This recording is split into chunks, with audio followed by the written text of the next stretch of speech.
Di sebuah desa kecil yang terpencil, hiduplah seorang wanita muda bernama Rani. Usianya baru menginjak 25 tahun, namun hidup sudah memberinya terlalu banyak luka. Sejak kecil, ia tumbuh dalam kemiskinan. Ayahnya meninggal karena kecelakaan saat Rani masih duduk di bangku sekolah dasar, dan ibunya jatuh sakit bertahan-tahan. Kemudian, meninggalkan Rani sebatang kara. Rani mencoba bertahan hidup dengan menjadi buruh, cuci, dan pembantu rumah tangga. Dari satu rumah ke rumah lainnya. Tangannya kasar, tubuhnya kurus, dan wajah cantiknya yang dulu bersinar, kini tampak lelah dan penuh luka matahari. Ia hanya punya satu impian, keluar dari kemiskinan dan hidup layak. Meski harapan itu terasa semakin jauh, malam hari adalah waktu paling berat baginya. Saat semua orang tidur dengan perut kenyang dan atap rumah yang hangat, Rani hanya berbaring di bilik bambu beralas tikar lusuh. Suara angin malam yang menusuk tulang sering membuatnya menangis diam-diam. "Apa salahku dilahirkan begini?" gumamnya.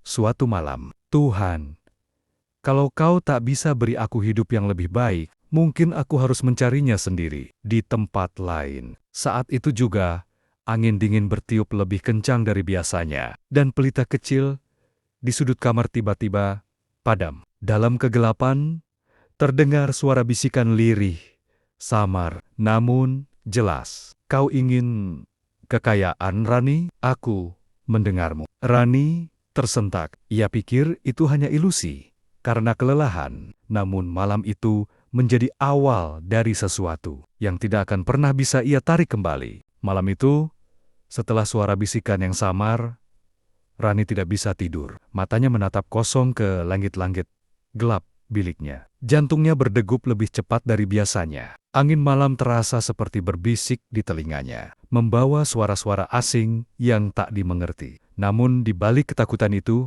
ada rasa penasaran yang membuncah.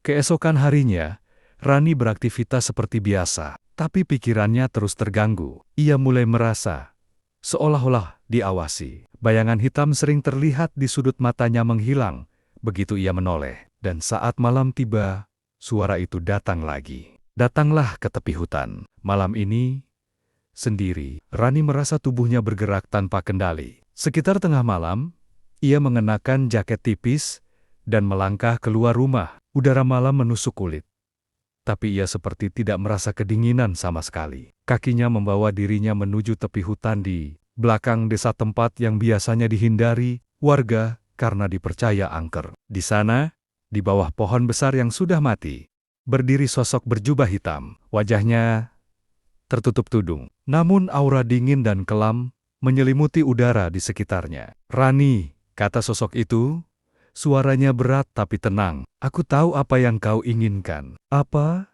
Siapa kau?" tanya Rani, nyaris berbisik. Matanya tak berkedip. "Aku adalah sesuatu yang selalu datang ketika manusia kehilangan harapan pada langit," jawabnya. "Aku datang karena kau memanggilku." Sosok itu perlahan mengangkat tangannya, dan dari dalam jubahnya, ia mengeluarkan gulungan kertas tua dengan simbol-simbol kuno yang bercahaya merah darah.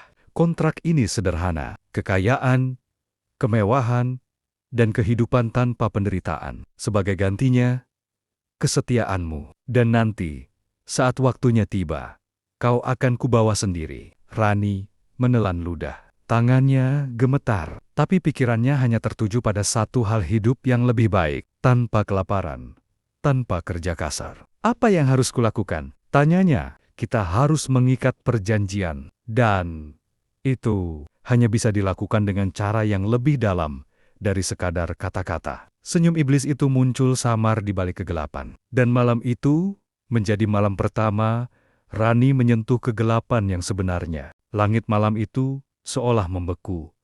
Tidak ada bintang, tidak ada suara jangkrik. Semua terasa hening, mencekam, seperti dunia sedang menahan napas. Rani berdiri di depan sosok berjubah hitam. Jantungnya berdentum keras di dalam dada. Sosok itu membuka gulungan tua yang ia bawa. Di atasnya terukir simbol-simbol aneh, seperti tulisan dari dunia yang tak dikenal manusia. Namun, entah bagaimana, Rani bisa mengerti maknanya. Setiap kata berbicara langsung ke pikirannya, menggoda hatinya yang lelah dengan janji kekayaan dan kuasa. Darahmu akan menjadi meterai kesepakatan, ujar makhluk itu. Ia mengeluarkan sebuah belati kecil berwarna hitam legam. Dengan gagang berukir tulang-tulang kecil, tanpa menunggu izin, ia menggenggam tangan Rani dan menggores telapak tangannya dengan cepat. Darah merah segar mengalir, menetes ke atas kontrak tua. Saat tetes darah itu menyentuh permukaan kertas, tulisan-tulisan merah menyala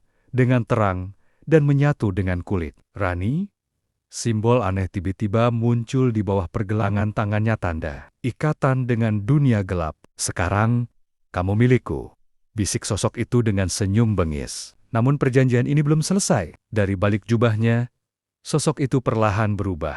Tubuhnya menjulang tinggi, kulitnya seperti arang panas yang retak-retak, dan matanya menyala merah seperti bara neraka. Suara di sekitarnya lenyap, digantikan dengan gema bisikan dan erangan dari entah dimensi mana. Kita harus menyatukan kekuatan melalui persetubuhan. Tubuhmu adalah gerbang, jiwa dan ragamu harus menerima bagian dariku sepenuhnya. Rani ingin mundur, tapi tubuhnya terasa beku, entah karena takut atau karena sebagian dari dirinya telah menyerah sejak lama. Ia hanya menunduk, menutup mata, dan membiarkan malam itu menyerapnya. Dalam gelap, tubuhnya menyatu dengan kegelapan. Sebuah ritual yang tidak hanya mengikat tubuh, tetapi juga jiwanya. Dan ketika semuanya selesai, ia terbangun sendirian di tepi hutan. Dengan pakaian compang-camping, tubuh lelah, namun di sampingnya ada tas besar berisi emas dan uang seolah nyata, seolah mimpi. Namun di dalam dirinya, ada sesuatu yang telah berubah. Ia bukan lagi Rani yang dulu. Sejak malam itu, hidup Rani berubah drastis. Rumah biliknya lenyap digantikan oleh sebuah villa kecil di pinggiran kota. Pakaian lusuhnya diganti gaun mahal, dan tubuh kurusnya berubah, entah bagaimana, menjadi anggun dan menawan. Uang tak berhenti mengalir, emas, perhiasan, dan kemewahan datang seperti dipanggil. Tapi bersamaan dengan itu, datang pula yang tak terlihat. Setiap malam, tubuh Rani terasa panas, seperti dibakar dari dalam. Ia sering terbangun dengan keringat dingin, dan tubuhnya bergetar hebat. Dalam tidurnya, ia tak pernah sendiri. Sosok yang sama dari malam perjanjian itu dengan kulit seperti bara dan mata merah menyala datang kepadanya, menyentuhnya, menguasainya. Rani tidak tahu apakah itu mimpi atau kenyataan. Tapi setiap kali ia bangun, tubuhnya terasa seperti baru saja dilewati badai gairah dan ketakutan sekaligus. Luka-luka kecil muncul di kulitnya, bentuk-bentuk aneh seperti bekas cakar atau goresan. Dan meski ia mencoba menutupi semua itu, ia tahu ini bukan hanya bayangan. Ia tak bisa lari. Suatu malam, saat ia menatap bayangannya di cermin besar di kamar, refleksi itu tak lagi mengikuti gerakannya. Cermin itu tersenyum saat Rani tidak. Dari balik pantulan itu, mata merah menyala menatapnya dengan intens. Aku bagian darimu sekarang.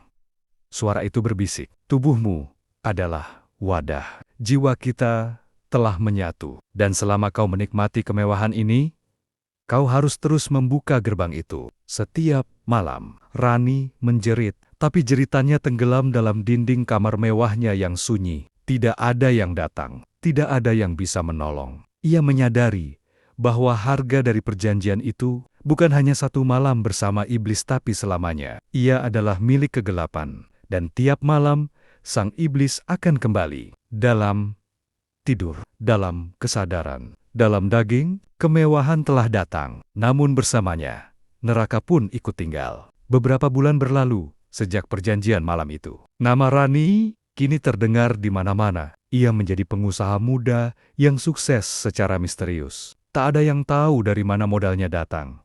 Tapi bisnisnya melesat seperti disulap. Restoran, butik, properti semuanya berkembang pesat. Dan semua pintu dunia seakan terbuka untuknya. Ia sering muncul di acara televisi, dihormati di kalangan elit, dan digilai banyak pria. Ia punya segalanya. Harta, kekuasaan, dan pesona yang memikat siapa saja yang melihatnya. Namun, hanya Rani yang tahu bahwa semua itu hanyalah kemewahan yang dibungkus penderitaan. Setiap kali sorot lampu kamera menyala, ia tersenyum. Tapi ketika malam tiba dan tirai kamar ditutup, ia menangis. Tubuhnya penuh dengan tanda-tanda, baru bekas, pertemuan malam yang tak bisa ia hindari. Setiap malam, iblis datang kepadanya, terkadang dengan kelembutan yang menjijikan, terkadang dengan kekerasan yang meninggalkan luka. Ia mencoba mencari pertolongan. Dukun, pendeta, orang pintar semuanya gagal. Setiap kali seseorang mencoba membersihkannya, mereka akan sakit,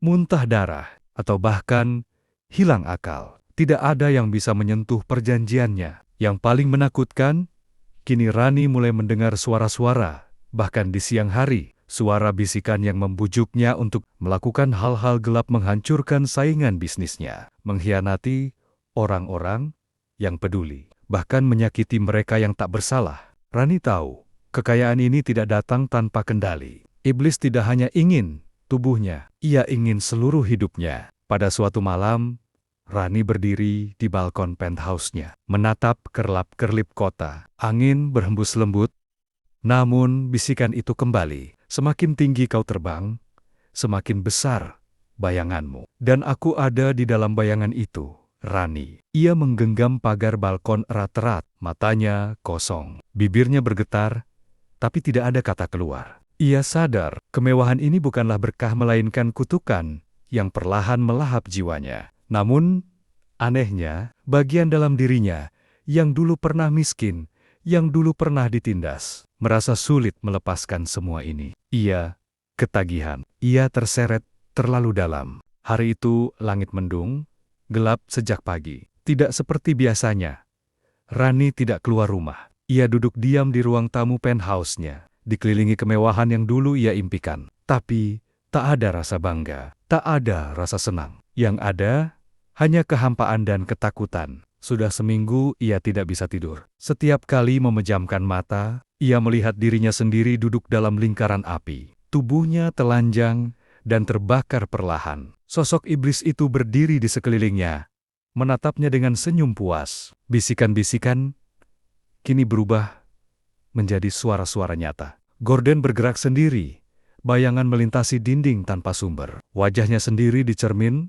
tak lagi mengikuti gerakannya. Tubuhnya semakin kurus, kulitnya pucat, dan lingkar hitam di matanya makin pekat. Lalu malam itu, datang malam yang tak bisa ia hindari. Pukul 3 dini hari. Langit benar-benar hitam, tak ada bintang, tak ada cahaya bulan. Semua lampu di rumah padam serentak, dan udara tiba-tiba menjadi dingin seperti es. Rani terduduk di lantai, tubuhnya menggigil. Tapi bukan karena cuaca melainkan, karena ketakutan yang tak bisa ia jelaskan. Dari dalam bayangan, iblis itu muncul. Kali ini, tak berwujud seperti sebelumnya. Ia menjelma setengah manusia, setengah makhluk neraka. Matanya bersinar merah menyala, tubuhnya bersisik gelap, dan di tangannya sebuah rantai hitam menyala. Waktumu habis, Rani, bisiknya. Kau telah menikmati semuanya. Kini saatnya membayar. Rani mundur perlahan,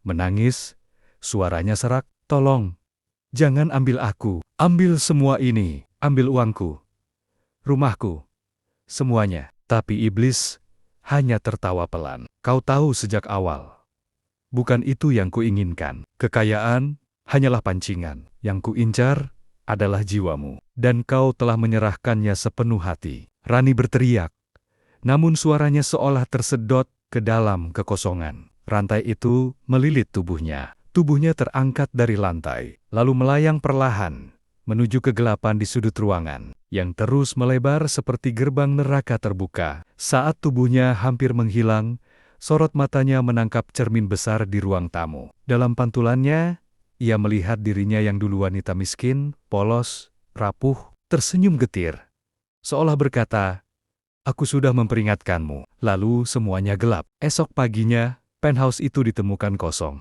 Semua harta benda masih utuh, namun tidak ada jejak Rani. Ia menghilang begitu saja, tanpa jejak, tanpa tanda-tanda perlawanan. Yang tertinggal hanyalah satu hal di dinding cermin.